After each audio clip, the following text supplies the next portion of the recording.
Bonjour à tous et bienvenue pour ce nouvel épisode de la Minute Tech. Aujourd'hui, on découvre le dernier smartphone haut de gamme de chez Samsung, le S23 Ultra.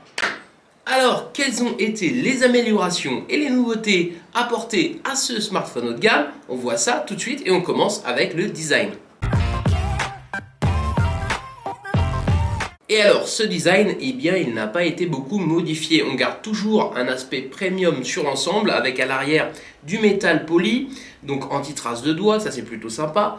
Les objectifs photo n'ont pas été modifiés. On retrouve aussi cet énorme écran à l'avant, toujours aussi impressionnant sur ce modèle en particulier. Et on a aussi le petit stylet qui est juste en bas. Et avec une pression, on pourra le faire sortir. Donc, la seule différence notable qu'on pourra noter, eh bien, c'est l'écran qui a été revu, qui est moins incurvé qu'avant. Donc, on a une plus grande surface d'utilisation sur l'écran. Donc, c'est plutôt sympa. Au niveau des couleurs, on retrouve le noir, le blanc, une couleur vert militaire et aussi une couleur un peu rosé lilas qui est très belle. Donc, vous l'aurez compris, pas de grandes modifications au niveau du design par rapport au modèle précédent. Après, ça reste toujours aussi haut de gamme, c'est toujours aussi beau, c'est toujours aussi grand. Donc franchement, ça reste très positif. L'écran a quand même été revu, donc ça c'est quand même à noter.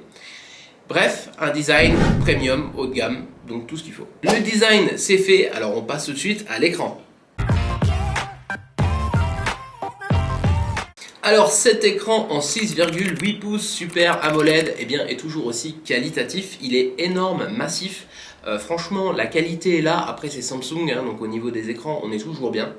Après il y a le 120 Hz adaptatif qui est toujours intégré, donc on va gagner de l'autonomie de batterie et aussi de la fluidité pendant l'utilisation, donc ça c'est une très bonne chose. Côté luminosité et contraste, rien à dire, c'est franchement parfait.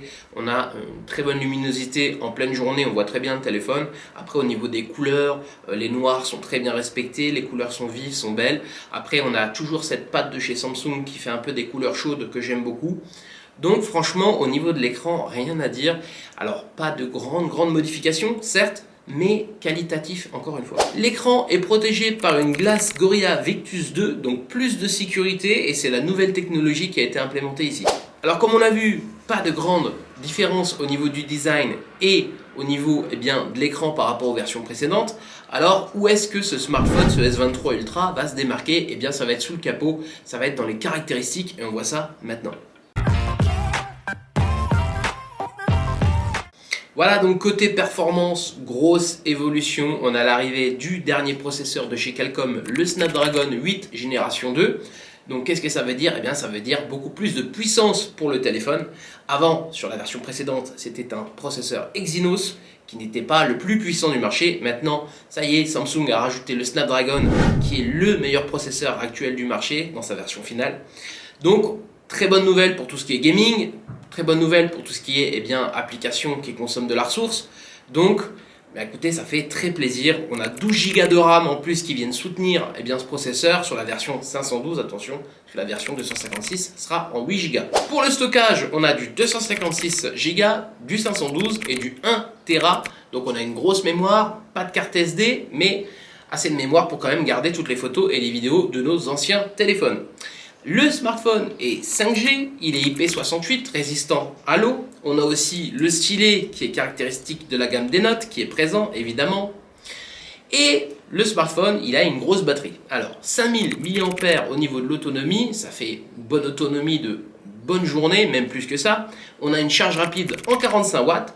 Donc que du bon niveau caractéristique, gros processeur, grosse puissance. Donc rien à dire, c'est juste parfait. Donc on a vu un peu les caractéristiques qui ont été améliorées. Alors qu'en est-il de la photo? On voit ça maintenant. Pour la photo, que des bonnes nouvelles. L'objectif principal est passé en 200 mégapixels, donc quasiment le double par rapport au modèle précédent. Donc là, des photos de meilleure qualité, des photos vraiment plus détaillées. Donc ça c'est quand même bien. On a aussi un ultra grand angle qui est toujours en 12 mégapixels et un téléobjectif en 10 mégapixels. Donc ça c'est le même trio que d'habitude, mais l'objectif principal a été quand même bien revu à la hausse, donc beaucoup plus de qualité. L'autofocus rapide a été ajouté à tous les objectifs. Avant c'était que sur l'objectif principal, donc on a un meilleur feeling au niveau de la prise des photos. C'est beaucoup plus simple et rapide et intuitif. Donc ça c'est quand même bien. Après, le mode nuit a été revu, donc des photos de nuit qui sont beaucoup plus belles qu'avant, mais vraiment. Et aussi, on peut le dire, on a maintenant une vidéo qui filme en 8K 30 fps. Alors là, il y a une grosse amélioration par rapport à avant, surtout que c'est assez fluide et stable au niveau de la vidéo. Donc un module photo qui a été nettement amélioré sur tous les points, autant sur la qualité que sur la technique avec l'autofocus et aussi le mode nuit qui a été revu à la hausse. Bref, un S23 Ultra de grande qualité. Alors oui, le design n'a pas été beaucoup revu, mais le smartphone reste toujours aussi premium. La technique quant à elle a été vraiment revue à la hausse avec un meilleur processeur, avec un meilleur objectif photo en 200 mégapixels. Donc oui, il y a des très belles améliorations et le smartphone est au top du top actuellement sur la gamme Android évidemment. Et merci d'avoir regardé cette vidéo. N'oubliez pas de vous abonner, de cliquer sur la petite cloche pour ne pas louper nos prochaines vidéos sur les nouveaux smartphones. Quant à moi, je vous dis à la prochaine pour plus de Minute Tech.